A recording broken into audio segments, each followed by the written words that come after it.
दिन कुछ ऐसे गुजारता है कोई, जैसे एहसान उतारता है कोई। ફ્રેન્ડ્સ,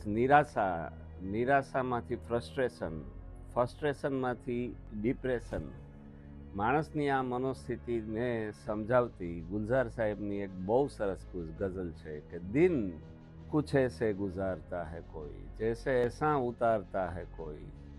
और यूं संभालता हूँ अपने गम के में, यूं संभालता हूँ अपने गम के में, जैसे जेवर संभालता है कोई। आईना देख के तसल्ली हुई, आईना देख के तसल्ली हुई, हमको इस घर में जानता है कोई, और पक गया है सजर, सजर એટલે पेड़, કે पक गया है सजर में फल शायद, फिर से पत्थर उछालता है कोई। અને આ જ દશા અને આપણા ઘાયલ સાહેબ કે જે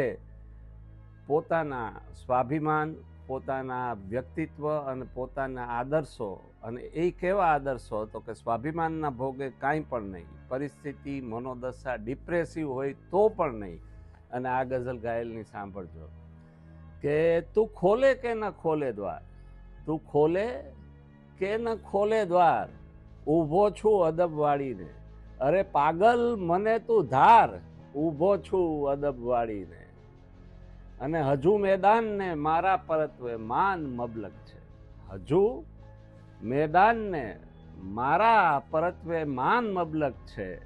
પચાવી હાર જેવી હાર,